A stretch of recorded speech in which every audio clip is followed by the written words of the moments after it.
Good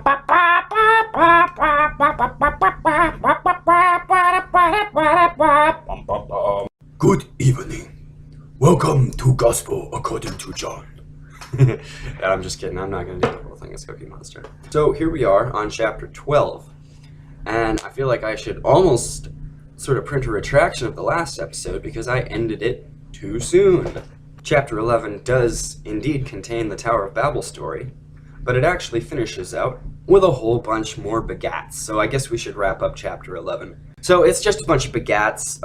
It goes Shem to Arphaxad to Selah to Eber to Peleg to Reu to Serug to Nahor to Terah, who is the father of Abraham, Nahor, and Haran. I'm assuming that this particular Nahor is named for Terah's father, unless he's his own grandpa.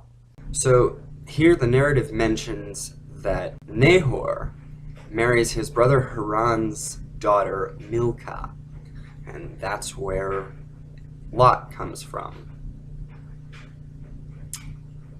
Yep. So Terah and his sons are living in Ur, which is around Babylon, or Babylonia rather. One day they up and leave and go to the town of Haran, not the son Haran.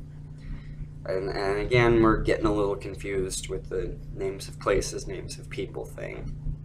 And here I kind of feel like I should segue into the book of Yasher for a minute, because it gives a much more detailed backstory to Abram. For anyone following along at home, it's spelled with a J, but it's Hebrew, so it's pronounced Yasher. So yeah, look up the book of Jasher. It gives Abram an origin story very, very similar to Moses's, and explains that his father Terah makes idols for the people of Shinar, and that he is being instructed in the ways of God by Noah's son Shem, who is apparently still alive. There's one story in particular that I want to highlight where Abram goes home one day and takes his dad's tool and just smashes all of the idols except for one, and he puts the tool in that one god's hand. And when his dad comes home like, what the hell?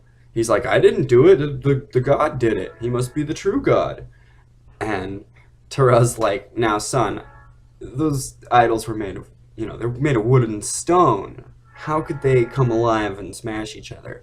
And Abram's like, aha! Then why do you bow down and worship the fucking thing, Dad?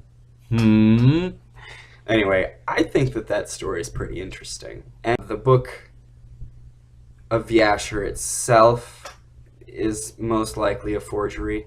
Still a really interesting story and worth noting. So anyway, back to the biblical narrative.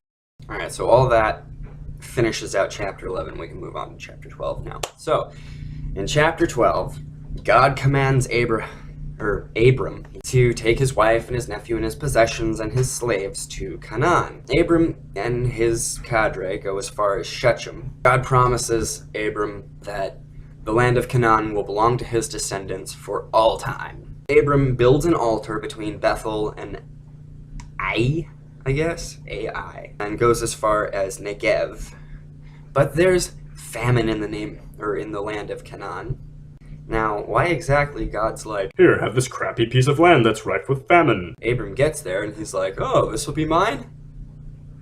This place sucks. I'm going to Egypt. So he goes to Egypt. And as they get to the border, Abram's like, oh, by the way, honey, I forgot. You're really beautiful, and I'm afraid that the Egyptians are gonna kill me. So let's just pretend that you're my sister. Which, judging by this family, that may also simultaneously be true. They tell the Egyptians that Sarai is his sister, and they take her into the house of Pharaoh. Yoink! And Pharaoh apparently marries her or something, but God punishes them with diseases and stuff. Do I need to elucidate on what's implied there? It's a trap! And Pharaoh's like, what the fuck, Abram? You told me she was your sister, now I'm all diseased and stuff. She's your wife, take her and get the hell out of here. And so, that's exactly what happens, and they leave the land of Egypt. Here, I just gotta be like, what the fuck? If it was my wife, I never would have gone to Egypt in the friggin' first place. I mean, seriously, if Abram knew what the Egyptians were going to be like, why didn't he go somewhere else? Or maybe stay in the place where God supposedly gave to him? I mean, yeah, famine. I get that. I mean, that there's got to be a way around that doesn't involve whoring your wife out so that you can be financially secure. Man of honor indeed. I don't know, that just does not sit right with me. Anyway, so that's the end of chapter 12. Tune in next time for chapter 13. That one ought to be lucky. Well, this is the Gospel according to John. Thanks for tuning in.